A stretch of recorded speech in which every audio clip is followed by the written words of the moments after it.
Paralympian Ellie Simmonds has revealed for the first time that she was adopted when she was 3 months old but has now been reunited with her birth mother. The gold medal-winning swimmer last year embarked on a search for her blood family after finding out she had been put up for adoption at 10 days old. She was devastated to discover her mum wished she had died at birth after medics told her Ellie would be ridiculed and seen as evil and stupid. But it didn't stop Ellie, 28, who was born with achondroplasia, the most common form of dwarfism, from wanting to find her. And after an emotional 5-hour first meeting, she reveals the pair are still in touch and rebuilding their relationship. "Until now, it's never emotionally affected me, it never made me feel rejected or ask why do my birth parents not want me," she says in a new ITV documentary. "I've been so focused on the future and never thought about it." Ellie, who won 5 gold medals during her career in Beijing, London, and Rio, has often talked about her parents as her biggest supporters but never before revealed how the couple, who have 4 other children, adopted her as a baby. But when questions started to bubble up, she decided to go in search of answers, beginning with photos and documents that her parents, of Aldridge, West Mids, had kept for her. "One of the reasons for being given up for adoption is dwarfism, and maybe it can be a factor of why my personality is like it is, because of that rejection at the start," she explains. With the help of a specialist social worker, Ellie first got hold of the files relating to her birth. Days after she was born, the hospital confirmed Ellie had achondroplasia. An information sheet given to her birth mother warned how her daughter would have a large skull and depressed nasal bridge, and that children with her condition tend to be muscular and acrobatic, which is perhaps the reason for them traditionally being involved in the circus and other forms of theater. The form continued, "Children have to deal with being stared at and laughed at by other children. Indeed, there are those with normal height who equate short stature with evil and stupidity." Ellie, whose birth mother named her Eleanor, says, "Can you imagine reading that and thinking, that's my child? In a way, I understand, when you don't know anything about the disability and you get this. You're going to be scared."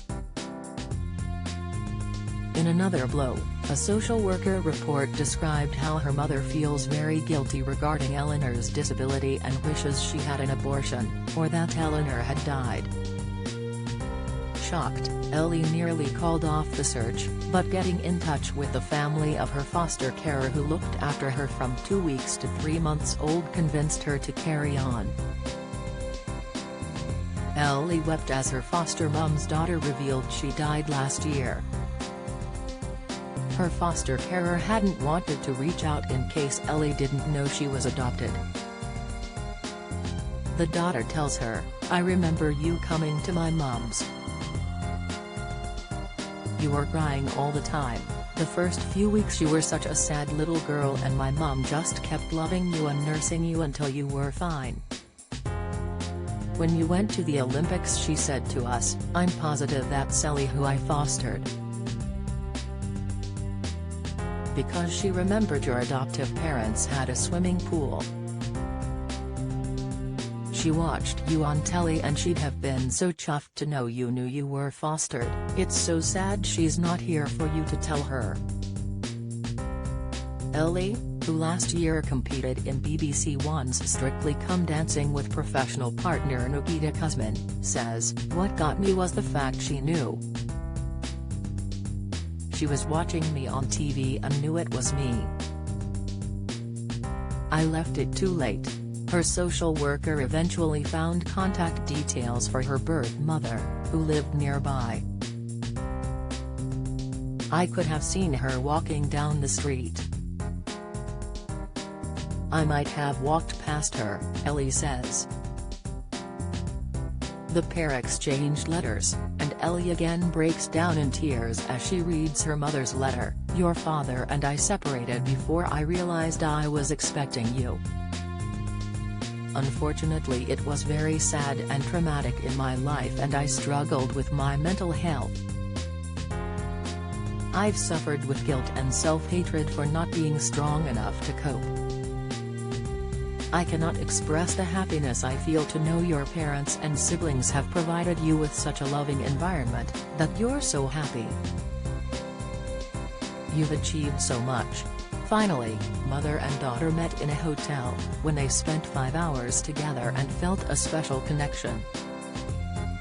Ellie, who has decided to protect her identity, says, "It was amazing.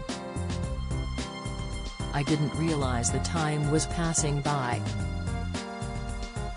We were howling with laughter, we've got the same sense of humor. I kept looking at her and thinking, wow, that's my mum. I felt like her face was just like mine. What touched my heart was she said she thinks about me every day, and she still sees me as her daughter. It's helped with finding out who I am, looking at someone who birthed me, the nature I'm from, it makes you a bit more whole. Questions I've carried for years have been answered. I'm proud of my life and I love my family, and maybe that family just got a bit bigger." Ellie Simmonds, Finding My Secret Family, ITV1, Thursday, July 6, 9 p.m. Follow Mirror Celebs on Snapchat, Instagram, Twitter and Facebook.